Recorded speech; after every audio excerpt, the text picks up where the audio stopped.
지금 방금 소개받은 그 손해보험협회 장기보험부 이영걸 부장이라고 합니다.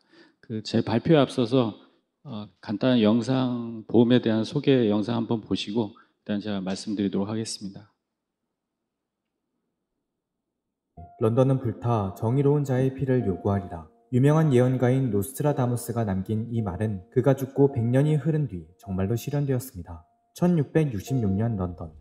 한 빵집에서 시작된 불은 순식간에 주변 건물로 옮겨 붙으며 빠르게 번져나갔고 나흘간 시내 건물 85%를 태워버렸습니다. 런던 대화제입니다. 이 화재로 1만 3천 채 이상의 집이 불탔고 무려 10만 명이 노숙자 신세가 됐죠.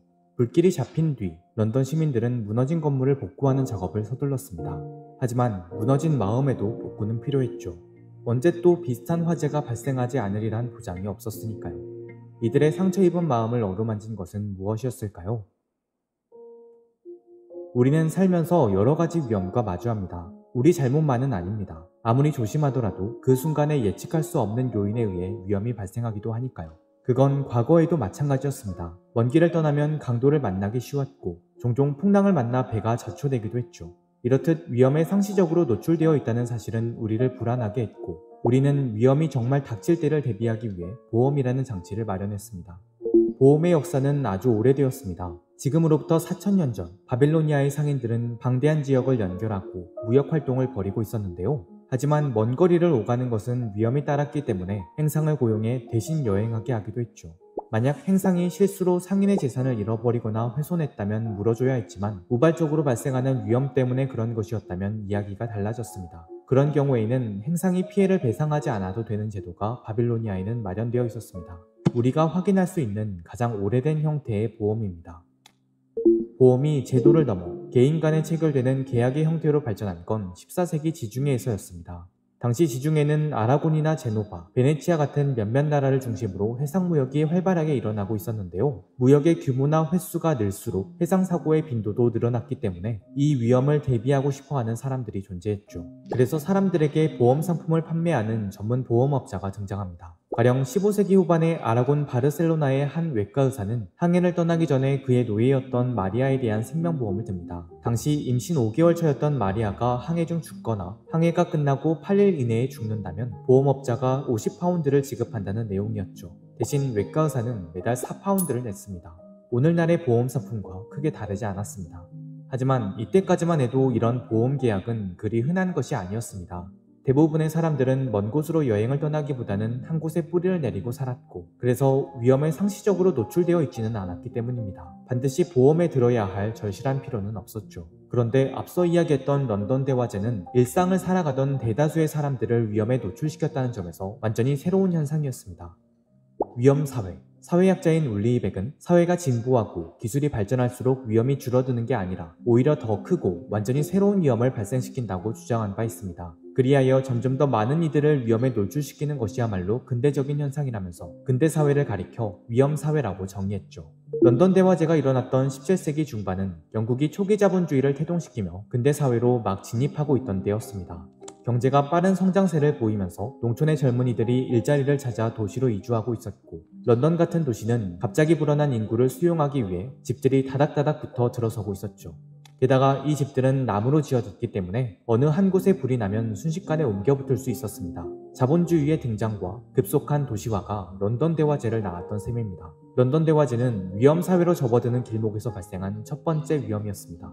그리고 보다 많은 사람들이 앞으로 또 다가올지 모르는 재난에 대비하기 위해 보험의 필요성을 깨닫기 시작한 게 바로 이때부터였죠. 1680년 런던에는 최초의 보험회사가 설립되어 화재보험 상품을 판매했고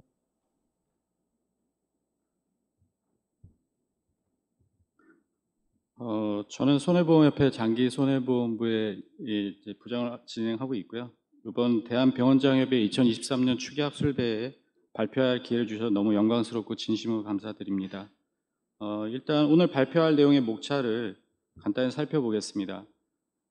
참고로 이 자료는 이제 저희 협회 공식적인 의견이 아니고 제 개인적 견해를 근거로 작성된 자료입니다. 일단 저희 협회에 대한 간단한 소개와 그 보험의 원리, 실손보험의 현황, 의료광고 사례, 또 의료법 및 보험사기 방지 특별법 등의 위반 사례, 실손보험 관련 이제 보험사들의 보상 절차, 그다음에 의료계와 보험업계 상생을 위한 건의사항으로 이렇게 준비를 해봤습니다. 저희 협회는 그 1946년 8월 1일에 설립되어 올해 77주년이 되었습니다. 손해보험사들의 사업자 단체로 이제 설립됐고요. 특히 보험업법상 기관으로 보험업법상 고유 업무, 법령상 업무, 법령상 위탁 업무, 그다음에 사고 예방 및 보험 사기 방지 업무 등을 수행하고 있습니다. 일반적인 고유 업무는 이제 협회들이 가지고 있는 업무를 하고 있고요. 예, 여기서 말하는 법령상 업무는 이제 보험업법상에서 저희 협회가 그 위탁받지 않고 그냥 그 법상에서 저희 협회가 하도록 하고 있는 업무를 말씀드립니다. 그리고 위탁 업무는 이제 보험업법에서 저희한테 위탁을 한 업무고, 맨 마지막 사항은 자동차 손해배상 보장법에서 저희 협회 위탁한 업무를 말씀드립니다. 이제 사고 예방 및 누수 방지는 이제 그 자배법상의 그 자동차 보험 관련 문제 병현 점검을 갖다가 이제 지자체들과 같이 진행을 하고 있습니다. 자유 규제 관련 업무는 이제 이것도 법상 위탁 업무와 같이 중복되는 부분이 있습니다. 그중에 제가 속한 이제 장기보험부는 이제 손해보험사들의 실손보험을 포함한 장기 손해보험의 상품 보상 관련 업무를 담당하고 있습니다. 저는 이제 협회에 입사해서 그 연수받는 과정에서 들었던 그 교육 내용 중에 지금도 기억하는 이 영어 문구가 보험제도를 가장 잘 설명하는 내용이라고 봅니다. One for all for one이라고 하는 이제 1인은 만인을 위해, 만인은 1인을 위해라는 이러한 개념에 따라서 준비하고 운영하는 제도가 바로 보험입니다. 앞서서 보신 영상에서처럼 보험은 다수의 계약자들이 보험료를 부담하여 예상치 못한 사고로 발생한 리스크를 해지하고 해결하기 위해 만들어진 제도입니다. 불특정 다수의 가입자가 보험료로 공동의 재산을 형성하고 사고가 발생한 가입자에게 형성된 재산 범위 내에서 보험금을 지급하는 방식입니다. 쉽게 말씀드려 상부상조의 원리가 적용되는 금융상품이라고 생각하시면 될 것 같습니다. 보험은 소위 대수의 법칙에 기반하고 있는데 측정 대상의 숫자 또는 측정 횟수가 많아지면 많아질수록 실제 결과가 예상 결과에 가까워진다는 법칙입니다. 다들 잘 아시겠지만 예를 들어 주사위를 굴려서 6개의 숫자 중 하나가 나올 확률은 그 굴리는 횟수가 느리면 늘어날수록 6분의 1에 가까워진다는 개념입니다. 같은 원리로 화재 발생률, 교통사고 발생률, 연령별 사망률 등 현상을 일정 기간 동안 관찰하면 장래에 발생한 확률을 예측할 수 있습니다. 이렇게 산출된 예측치를 바탕으로 보험회사에서 보험료 요율을 산정하게 됩니다. 보험의 또 다른 중요한 원리 중에 하나가 바로 수지상등의 원칙입니다. 쉽게 설명하자면 보험 가입자가 보험사에 납입한 보험료 총액과 보험사가 보험 수익자 혹은 피보험자에게 지급한 총 보험금의 합계 금액이 같아야 한다는 원칙입니다. 실손보험을 예로 들면 실손보험에 가입한 계약자가 납부한 총 보험료와 보험 수익자에게 지급한 총 보험금이 같아야 동제도가 지속될 수 있다는 것입니다. 하지만 안타깝게도 지금 실손보험은 수지상등의 원칙이 잘 지켜지지 못하고 있고 매년 약 1, 2조 원의 적자를 면하지 못하고 있으며 반면에 이제 실손보험은 이제 민간 보험사가 판매하는 상품이긴 하지만 약 4천만 국민이 가입된 정책성 보험으로 보험사가 임의로 보험료를 올리기는 쉽지 않습니다. 실손보험 현황에 대해 간략히 말씀드리겠습니다. 실손보험이란 질병 또는 상해로 인해 그 환자가 실제로 부담한 의료비에 대해 보험금을 지급하는 상품으로 표준약관에서 정의하고 있습니다. 실손보험의 커버리지는 급여 본인 부담금과 약관에서 정하는 치료 목적의 법정 비급여의 하나입니다. 상해 또는 질병 치료가 아닌 미용 성형, 건강검진, 예방 목적의 실비 의료비는 실손보험의 보상 대상에서 제외됩니다. 최근 5년간 지금 실손보험 작년 말 기준 3,997만 명이 가입되어 있고 5천만 인구 중 약 4천만 명의 국민이 실손보험의 혜택을 보고 있습니다. 최근 5년간 손해보험업계의 발생 손해액과 실손보험료 추이를 보시겠습니다. 먼저 5년간 발생 손해액 추이를 살펴보겠습니다. 2018년도 저희 손해보험 업계에서 이제 발생된 발생 손해액이 약 7조 4,300억 정도가 됩니다. 또 22년 작년 한 해 동안의 기준은 약 11.2조 원으로 약 이제 만 5년의 기간 동안 약 51.4%가 증가했습니다. 마찬가지로 5년간 위험보험료 추이를 살펴보면 그 발생 손해액을 기반으로 해서 위험보험료는 같이 변동됩니다. 2018년 대비 2022년 손보호업계 위험보험료도 이제 앞서서 약 그 보험금이 3.8조 증가한 거에 맞춰 보험료도 약 3.3조가 증가됐습니다. 특히 21년 그 손보호업계 실손보험의 영업 손실은 약 2.7조 적자가 발생된 바 있으며 최근 5년간 실손보험 연평균 손실은 약 2조 원으로 추산되고 있습니다. 그래서 현재 저희 업계에서 현 상황을 이제 심각하게 인지하고 있고 실손보험의 지속 가능성에 대해 매우 우려하고 있습니다. 지금 이 상품에 대한 이제 세대별 상품 구조에 대해서 간략하게 말씀드리겠습니다. 저희가 흔히 이제 저희 내부에서는 이제 요거는 이제 금감원 자료이긴 합니다만 그 1세대 상품은 표준화되어 있지 않고 각사별로 자율적으로 만든 실손보험입니다. 그러다 보니까 자기 부담금이 각사별로 판매된 상품에 따라 매우 상이하고 2세대 2009년 10월 1일 이후부터 판매된 그 표준 약관에 따라서 마련된 상품은 가입자의 자기 부담률이 정식으로 이제 도입되었고 또 그거에 맞춰서 판매된 이후 이제 과거의 위험 손해율의 이제 그 악화로 인해서 3세대 실손이 2017년 4월에 이제 나오게 됩니다. 3세대 실손부터는 과잉진료 이슈가 있는 비급여 의료비 항목의 경우에는 별도로 특약의 형태로 구성해 횟수 및 금액 등을 제한하기에 이르렀습니다. 현재 판매 중인 4세대 실손보험은 21년 7월부터 이제 출시가 됐고요. 이 상품을 이제 개발할 때는 이제 현재 자동차 보험의 개인별 할인 할증 제도를 유사하게 들여오게 됩니다.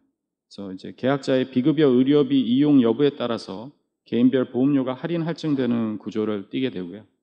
할증된 보험료는 그 비급여 의료 이용량이 적은 가입자의 보험료를 할인하는 재원으로 이제 활용되게 됩니다. 아까 목차에서 보셨던 네 번째 그 실손보험을 좀 이제 오남용한 광고 마케팅을 하고 과잉 진료 보험 사기로 연결되는 부분이 이제 일부 나타나고 있습니다. 그 사례를 한번 살펴보도록 하겠습니다. 최근 언론에서 크게 회자됐던 모 한의원의 그 호캉스 문자 배포 사건을 혹시 아시는지 모르겠습니다. 이 내용 보시면 이제 이런 방식으로 이제 뭐 문자도 보내셨던 것 같고 이제 그 홈페이지 이런 내용을 갖다 좀 띄워놓으셨던 것 같습니다. 이런 방식으로 광고하는 의료기관이 사실은 특정 한의원에 국한되는 건 아니었습니다. 저희도 보다 보니까 생각보다 많은 사례가 있었습니다.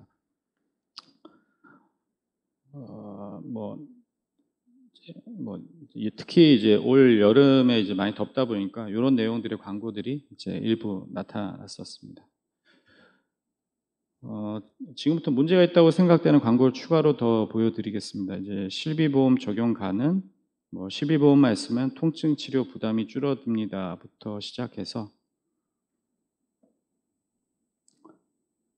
비염 코성형 실비, 기능 코성형 실비, 안구 건조증과 눈가 주름 개선을 동시에 실비 청구가 가능합니다 등 광고 심의 규정에 위반될 소지가 있는 광고를 하는 기관들이 적지 않았습니다. 작년부터 광고량이 부쩍 늘어난 창상 피복제 광고도 보시겠습니다. 어떤 의원은 실비보험이 되는 스킨 부스터라고 이제 광고를 하고 계셨습니다. 제가 알기로는 대한의사협회 의료광고 자율심의 기준 및 이를 바탕으로 만들어진 복지부 의료광고 가이드라인에서도 실비보험 가능 문구를 이용한 광고를 불법 유인할선 소지로 금지하고 있음에도 여전히 실손보험으로 치료받을 수 있다는 식의 광고가 있어 말씀을 드렸습니다. 복지부의 의료 광고 가이드라인과 의사협회의 사전 자율 심의 기준은 여기 계신 원장님들도 아시라고 믿고 넘어가겠습니다. 목차 5번째에 해당하는 의료법 및 보험사기 방지 특별법 등 위반 사례 몇 가지를 소개하면서 관련 내용을 설명드리고자 합니다. 이거는 이제 국세청 자료입니다. 뭐 국세청 홈페이지에도 떠 있고 국세청 페이스북에도 있는 내용입니다. 이제 일부 안과에서 브로커 조직과 결탁해서 불법 알선을 받고 실손보험 사기를 일으킨 건에 대해서 이제 국세청이 인지하고 조사에 들어간 바 있습니다. 결과는 이제 작년 8월에 나왔지만 이거를 이제 고발을 하고 의뢰했던 쪽은 이미 재작년부터 사실 이 문제에 대한 이슈를 제기했었고요. 이제 그 내용이 이제 경찰, 검찰, 국세청에 그 고발되고 조사되는 과정에서 결과가 이제 작년에 나오게 된 겁니다.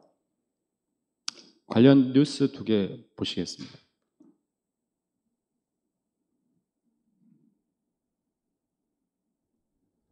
다음은 저희가 단독 취재한 내용 전해드리겠습니다. 백내장 환자들을 알선해주는 대가로 병원으로부터 수수료를 챙긴 혐의를 받는 조직형 브로커에 대해서 경찰이 강제 수사에 나섰습니다.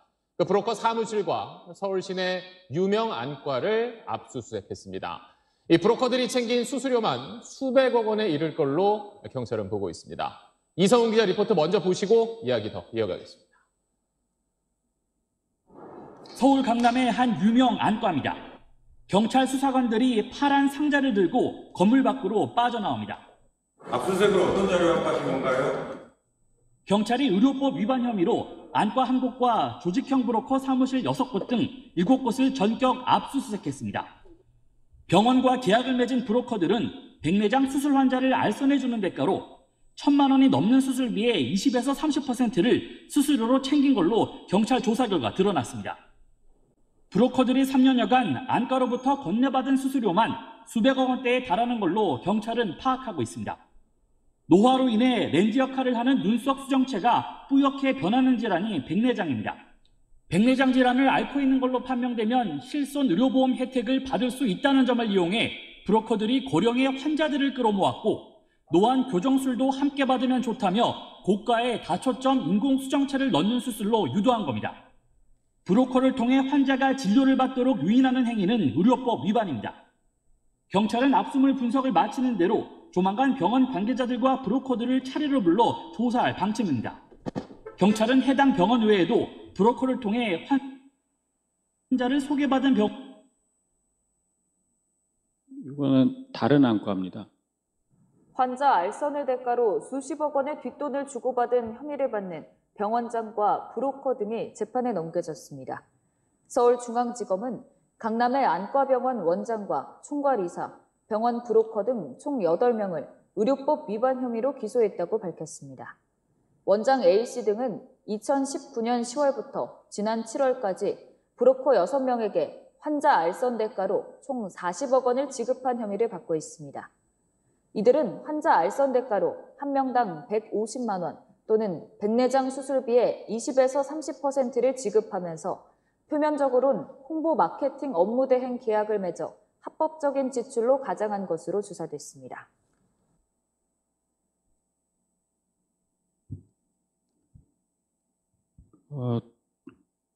앞선 사례는 이제 백내장 수술이었고 두 번째 사례는 이제 도수 치료, 체해 충격파 증식 치료도 이제 그 주요 과잉 진료 사례로 나오고 있습니다. 보험 사기 관련 문제로 이제 저희 보험업계에서는 심각한 진료 항목의 하나로 보고 있습니다. 도수 체해 충격파 증식 치료로 작년 한 해 동안 그 저희 손해보험업계에서만 지급한 보험금이 1.8조 원입니다. 앞서 보신 것처럼 작년에 저희가 지급된 보험금이 약 11조 2천억이었는데 그중에 도수 체외 충격파 증식 치료만 약 1.8조 원에 해당합니다. 저희 지금 올해 상반기 숫자하고 올해 하반기까지 더하게 되면 아마 저희 올해 예상되는 지급 보험금은 이 도수 체외 증식에서만 약 2조 원을 돌파할 것으로 예상하고 있습니다. 이 관련 기사 또 한번 보시겠습니다.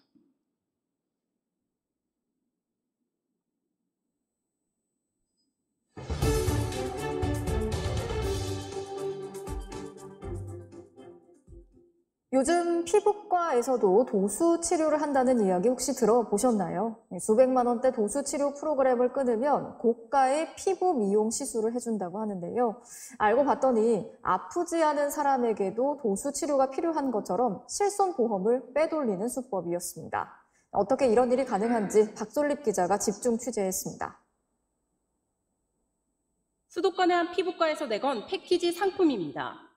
피부 관리가 아니라 관절이나 근육의 통증을 줄여주는 도수 치료를 한다고 합니다. 직접 찾아가 상담을 받았습니다. 도수를 진행하시면 50만 피부포인트를 적립해드리는 거예요. 윤곽 주사라던가 뭐 이런 거 어느 시술이든 상관없이 하실 수 있어요. 190만 원을 결제하고 도수 치료 10번을 받는 조건으로 피부 관리를 받게 해준다는 겁니다. 어차피 도수 치료 비용은 실손보험으로 다 돌려받을 수 있다고 귀뜸합니다. 전혀 이제껏 환급 못 받으신 분들은 없었어요. 어떻게 해서든 환급하게 저희 쪽에 서류 다 챙겨드리고 보험사 직원이랑 직접 전화하기도 해요. 또 다른 피부과에선 환자가 도수 치료를 받든 말든 개의치 않습니다. 도수 치료는 핑계일 뿐 그냥 피부과 시술만 받아도 된다는 겁니다. 안 받으시면 피부를 좀 더 해드릴게요. 그러면 오늘 슈링크 들어갈 거고요. 입꼬리 보톡스는 한 번 맞으시면 6개월 만이죠. 그래서 이거 들어갈 거고. 환자 입장에선 5만 원 안팎의 본인 부담금만 내고 손해보험사로부터 나머지 병원비를 모두 환급받습니다. 대신 50만 원이 넘는 고가의 피부과 미용 시술을 받는 겁니다. 피부과 입장에선 단번에 수백만 원대 진료비를 허위로 챙길 수 있습니다. 도수 치료뿐 아니라 안검하수로 허위 진단한 뒤 쌍꺼풀 수술을 하고 레이저 치료로 둔갑시켜 잡티 제거 시술을 하기도 합니다. 미백이라든지 뭐 피부 광채라든지 이건 미용 목적이지 않습니까? 실손 보장이 안 되거든요. 그래서 이걸 질환으로 바꿔요. 그렇게 되면 허위 진단서 발급이거든요. 의료법상 의사는 진료 과목 구분 없이 모든 진료를 할 수 있다는 점을 노린 겁니다.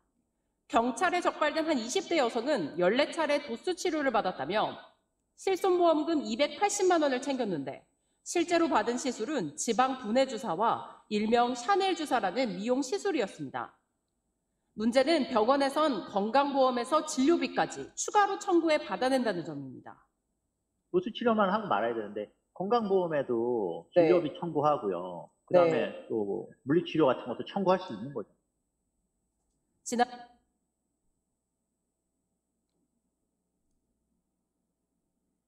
서울의 한 병원이 공짜나 다름없는 가격에 미용 시술을 한다고 알려져 많은 사람이 찾았는데요. 알고 보니 다른 진료 과목으로 서류를 꾸며 실손 보험금을 타내는 보험 사기를 벌인 것으로 드러났습니다. 김우준 기자의 단독 보도입니다.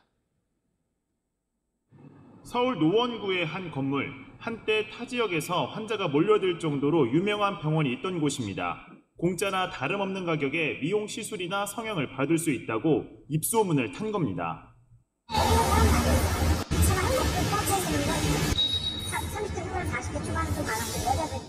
그런데 잘 나가던 병원은 지난해 말 돌연 폐업했습니다. 그리고 이사장 김모 씨가 보험 사기로 최근 구속됐습니다. 김 씨가 병원으로 운영했던 건물 내부입니다. 지금은 보시는 것처럼 텅 비어 있는데요. 김 씨는 이곳 지하 1층부터 지상 2층까지 정형외과, 피부과, 가정의학과 등 각종 진료 과목을 입점시켰습니다. 다양한 진료 과목을 이용해 환자들의 진료 항목을 바꿔치기에 보험 사기를 벌인 겁니다. 피부과 등에서 미용 시술이나 성형을 해주고 정형외과에서 도수 치료를 받았다고 서류를 꾸몄는데 도수 치료에는 실손 보험금이 최대 90%까지 나온다는 점을 노린 겁니다. 시술 가격이 다른 병원의 10%도 안 된다는 소문에 문전성시를 이뤘습니다. 그리고 이 같은 보험 사기는 대담하게도 2016년부터 6년간 이어졌습니다. 비결은 치밀한 수법, 진료 기록 작성부터 보험회사 접수까지 원무과가 직접 했고 보험금 청구를 소액으로 끊어 의심을 피했습니다. 환자가 가입한 보험 상품에 따라 맞춤형 시술 견적을 뽑아주기도 했습니다.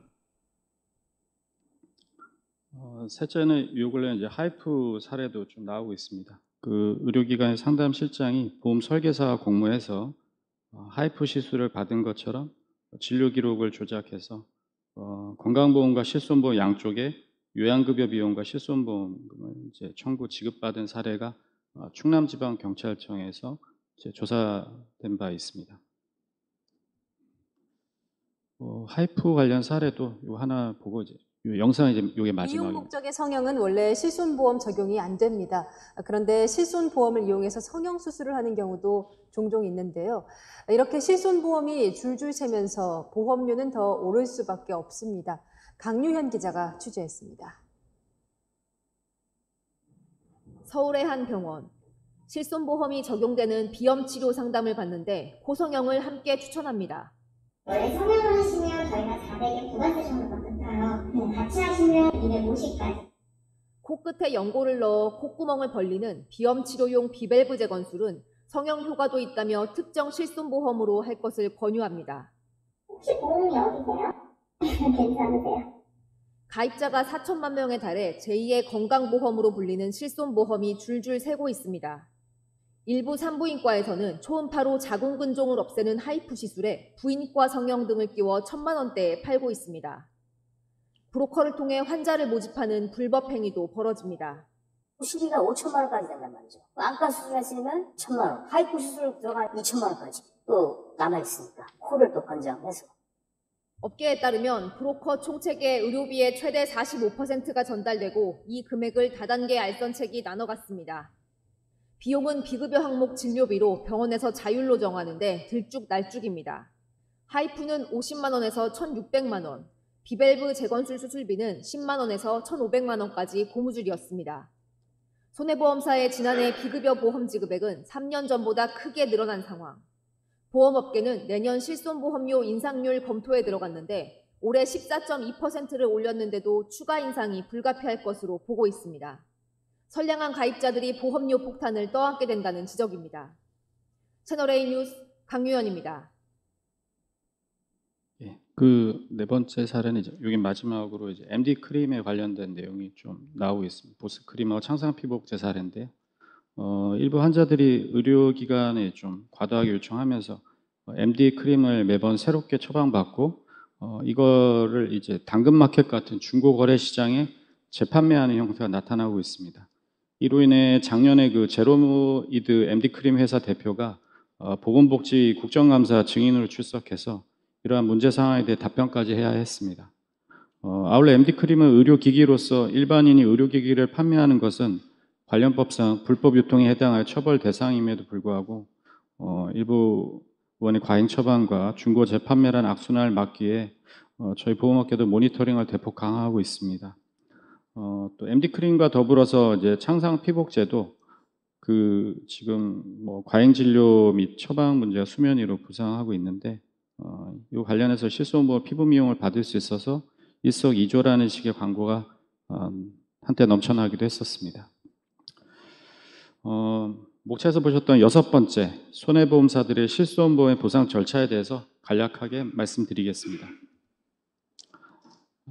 실손보험의 청구 지급 프로세스는 뭐 일반적으로 이제 저희가 이제 환자들이 의료기관에 내원하고 진료를 받고요. 의료기관에서 진료 증빙 자료를 발급받게 되십니다. 그 진료 증빙 자료를 이제 환자들은 보험사에서 정해진 이제 보험금 청구서 양식이 있습니다. 증빙 자료와 함께 그걸 보험에서 제출하시면 보험사에서 지급 심사를 하게 되고 보험금 지급과 안내를 하게 됩니다. 실손보험 청구를 할 때 필요한 이제 필수 서류는 저희는 그 의료기관에서 발급하는 진료비 계산서 영수증, 그다음에 진료비 세부 산정 내역서, 그다음에 약을 처방받게 되면 처방전, 약국에서 발급하는 약제비 계산서 영수증, 그리고 이제 고액 지급 보험금에 대해서는 이제 진단서, 입통원 확인서 등을 확인하게 됩니다. 그리고 지금 현재 저희 보험업계에서는 보험금 청구와 관련해서는 온오프의 다양한 채널을 유지하면서 보험금을 청구하실 수 있도록 하고 있습니다.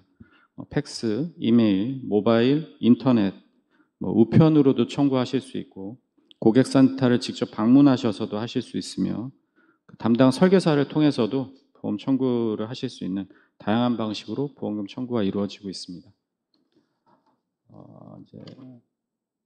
보험사에서는 이제 피보험자, 이제 계약자로부터 제출받은 청구서와 증빙자를 기초로 약관상 보장 대상에 해당하는지 내용을 확인하게 됩니다.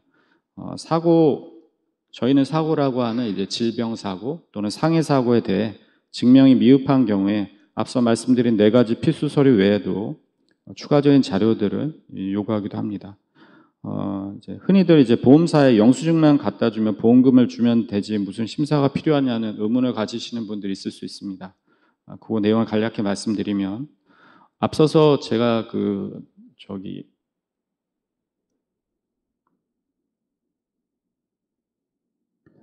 실손보험의 상품 구조에 대한 얘기를 말씀을 드렸었습니다.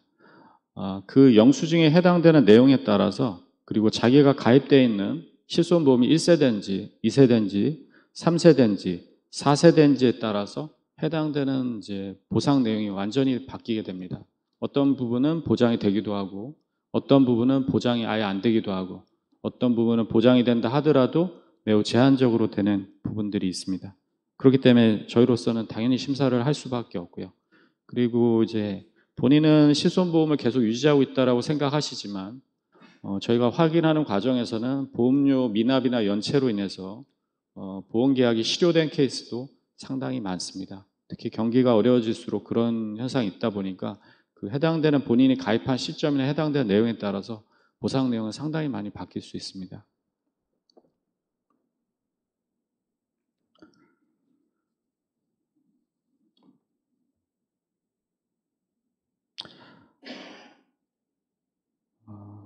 현행 실손보험 제도에 대해서는 사실 저희 업계에서도 이 상품을 만드는 과정이나 이런 부분에 있어서 당시에 저희 업계의 많은 임원진들이 저희도 지금에 와서 봤을 때 상당히 많은 실수도 있었고 이 제도의 한계로 인해서 일부 질환 또는 치료법에 대한 문제를 저희는 나름대로 개선하고 이제 의료계와 상의하면서 했다고 하지만 그럼에도 시간이 지나면 또 새로운 비급여 문제가 계속 발생되고 있고 의료진 분들이 이제 필수 의료를 조금 도외시하는 환경을 어떻게 보면 저희 실손보험이 이제 어느 정도 일조한 게 아닌가 싶어서 대단히 송구스럽게 생각하고 있습니다.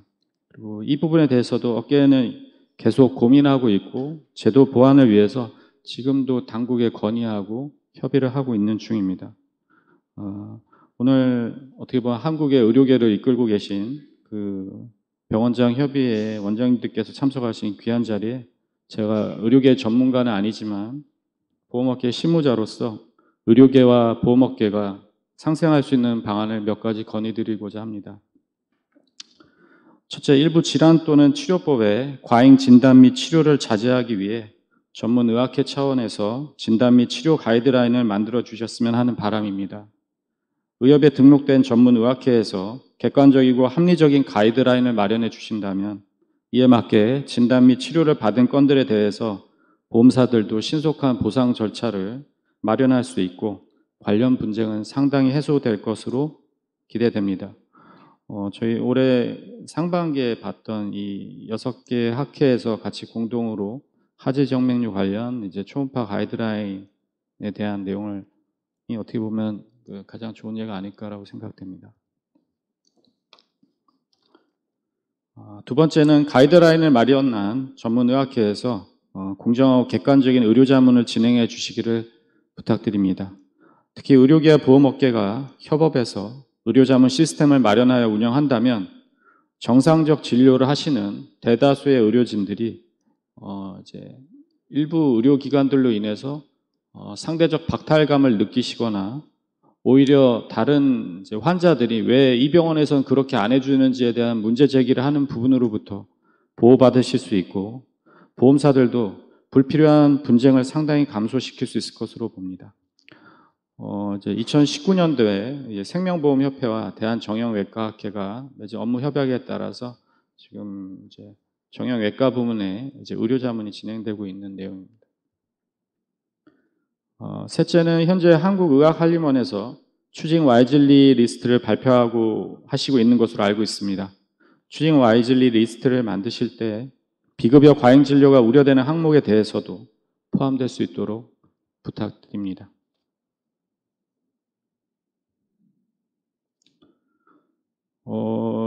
이제 넷째인데요. 저는 사실 이제 이 장기보험부에 이제 이쪽으로 온 거는 이제 작년 7월에 와서 사실 그렇게 오랜 기간이 되지는 않았습니다. 근데 제가 앞서 선배들이나 이제 그 전직 그 부장님들한테 얘기를 들을 때는 의료계를 이제 업무 파트너로서 이제 삼아서 같이 의논하고 얘기를 하기가 매우 어렵고 상당히 이제 해당되는 내용에 대해서 조심하지 않으면 직장생활 이어나가기 어렵다는 얘기를 참 많이 들었습니다. 제가 사실은 작년에 이제 뭐 실손보험 청구 전산과 관련돼서 이제 그 디지털 플랫폼 정부위원회 위원으로 이제 참여하면서 이제 사실은 오늘도 저 나오게 된 이후에는 이제 우리 민병원의 그 김종민 원장님이 이제 많은 이야기를 해주셔서 제가 나오게 됐고요.